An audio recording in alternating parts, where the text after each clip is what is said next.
One division down, 7 to go here. Welcome to Turner's Takes, everybody. The passion for sports never ends at the buzzer. I'm Jake Turner. Well, folks, we've already taken care of the NFC East. If you missed it, not to worry. Just go to turnersportszone.com and click on NFC East predictions. Remember to give your take. All right, here we go, folks. We've wasted already 30 seconds. Let's get rolling here. NFC West. And I'm going to tell you, folks, Seattle last year won it by 1 game over an upstart Rams team who I know and is guaranteed to be very, very upset about last year. But not to worry, folks. The Rams went out and got Josh McDaniels to become their offensive coordinator, and already Sam Bradford is loving every minute of it. He was stellar in the preseason here. They went out and got wide receiver Mike Sims-Walker, got a tight end / wide receiver in Lance Kendricks, and they're going to do a lot of good things here. Not to mention they got Denario Alexander coming back, Brandon Gibson coming back, and Donnie Avery is finally gone, ladies and gentlemen. Thank you, God. Also an upstart defense. That's why I'm going to take the Rams to go 10-6. Now, let's take a look at the numbers last year. The pass offense was 21st. The rush offense, 25th. Youch. 9 rushing touchdowns for a team that had Steven Jackson on the team. It is wrong.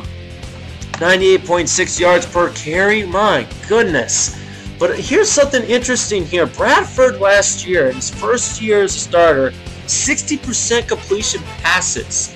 Now, that's for a team that lost Gibson during Week 8. They had to trust Laurent Robinson and Danny Amendola to catch the football. And Laurent Robinson, you know for a fact the guy couldn't catch anything, and that's why he was shipped off to the Chargers in Week 14. That bearing in mind, folks, think about this for a second. Think real hard about this. Brand new wide receiver core. Both very consistent. You got Danny Amendola on the slot receiver side. He's going to do some good things here. You got 2 wideouts here. Mike Sims-Walker is going to do some good stuff. Brandon Gibson has some good speed. Lance Kendricks is going to have a rookie year never to forget. Now, the defense was the issue last year. But as I said last year, this team was just had some building blocks. Had a good linebacker, had a good defensive end, had a good cornerback or a safety or anything like that. Last year, they only gave up 7 rushing touchdowns and below 115 yards per game. That's a new high for this team. This team is going to break out, folks. 10-6. St. Louis Rams are going to go. Sam Bradford is going to love Josh McDaniels' new system. He's going to go to the air a lot. Steven Jackson is going to have at least 12, 14 rushing touchdowns this year. I'm telling you right now, folks, the Rams are going to win the NFC West. Arizona going to go 9-7, and here is why. Kevin Kolb is the new quarterback of the Arizona Cardinals. Got a big contract worth $63 million. And basically, Ken Whisenant is saying, you're our guy. And what a great way to do it. Let's just keep Larry Fitzgerald. But we had to get rid of Steve Preston. That's a bad idea, but come on. And Larry Fitzgerald, that's enough to be said here. I mean, Kevin Kolb's going to have a good year.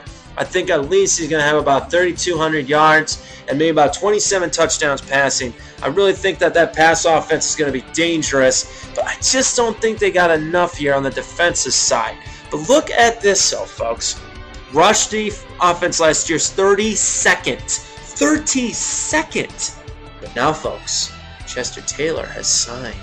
The Bears finally got rid of Chester Taylor. And how happy can you be if you're Mr. Taylor right now? You're going to go play with a team that has Ken Whisenant as your coach, Russ Grimm as your offensive coordinator. They're going to do some good things with this offense this year. I highly recommend that the pass offense will be ranked in the top 15. Rush offense, top 10.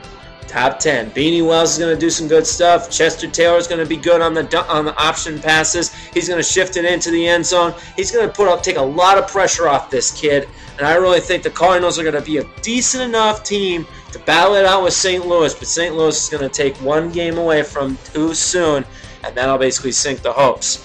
However, defense is a big issue this year. Last year, he gave up 145 yards per rushing, 23 touchdowns rushing. That's an issue. So they got a lot of work to do there. I don't know if Joey Porter can go back to the fountain of youth, but we do get to see quarterback Patrick Peterson out of LSU, and he's going to do some good things for this team. They're going to miss Dominique Rodgers-Cromartie, and they still got Adrian Wilson. But safety's kind of an issue, and I just don't know if I can trust that linebacker core quite yet, but we'll see what happens. 9-7, Arizona. Seattle. I don't know how Seattle did it, but I'm just going to say this. They are not going to pull a rabbit out of the hat. They're not even going to pull it out of their ass this year. This team is going to fall right back down to earth, and they're going to go 6-10, and here's why, folks. Matt Hasselbeck last year, 73.2 QB rating. He's gone. He went to the Titans. So what do they decide to do? GM John Schneider decides, well, let's go get Tavares Jackson. And in his first preseason game, he had a quarterback rating of 11.1. Hey, look, I can be understandable. It's preseason. It's fake football. But for the love of God, Tavares Jackson is missing one component to his quarterback mentality. A leader. He's not a leader. He's never been able to stand up on a bench and say, let's go team. If you saw him in Minnesota, he was not able to keep this team believing. Sorry, folks. As long as Tavares Jackson is the quarterback, this team is going to be in a lot of trouble. And it's very saddening to say because they got a great running back in Leon Washington. They got some explosive wide receivers, Golden Tate, Mike Williams. They're going to do some good things. Their tight end, John Carlson, will be coming off the injury list by week 3. They got Zach Miller, but the offensive line Russell Okung got hurt, and that's going to be a big issue for this team. However, if Charlie Whitehurst is the starting quarterback, they might be able to get 8 wins here. But unfortunately, folks, there's just too many what-ifs in Seattle. And I just don't trust this defense. I was ranked 27th last year, gave up 31 touchdowns across the air, getting the same exact secondary coming back this year. I don't know if those guys can go back to the fountain of youth, but I just don't see it. But keep in mind, folks, a fantasy football tip here. Go after Marshawn Lynch. Lynch is going to do some good things this year, at least 1,200 yards rushing, and he's going to have at least 11 to 12 touchdowns. But bear it in mind, though, folks, as long as Tavares Jackson is the quarterback, I just can't trust this team. So 6-10, Seattle. Finally, we go to the bottom of the barrel. But good news for San Francisco 49er fans. Jim Harbaugh is your new head coach. Coming from a winning Stanford program, but however, folks, we forgot about one thing. The curse of the Utah Utes. That's right, folks. Alex Smith is still a San Francisco 49er. Now, bearing in mind, he's had decent numbers last year, 82.1 QB rating.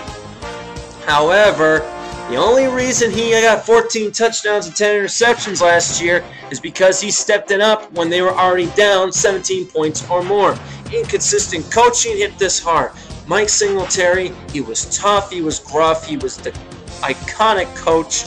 Fortunately, he forgot about a few things. Mechanics, chemistry, a lot of issues there. Michael Crabtree is basically showing he's not the explosive wideout that he was at Texas Tech, but they did go on and get Braylon Edwards. He is in courtroom trouble right now, folks, and that could be a big issue for this team.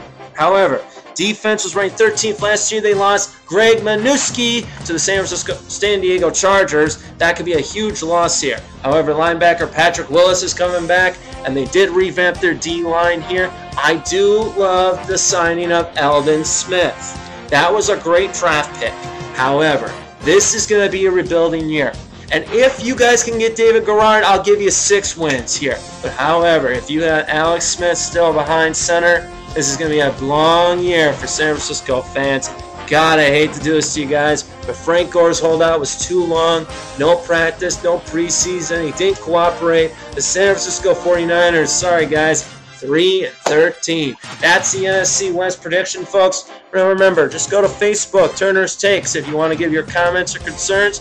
Even go to this website, turnersportszone.com. Click on it, comment on it, listen to this, and I guarantee you, folks, you are not going to, if you don't like the picks, give me your take. I will give you a shout out on the Week 1 flashback next Monday. That's a guarantee. Until next time, this is Jake Turner signing off for the Passion for Sports. Never ends at the buzzer. The next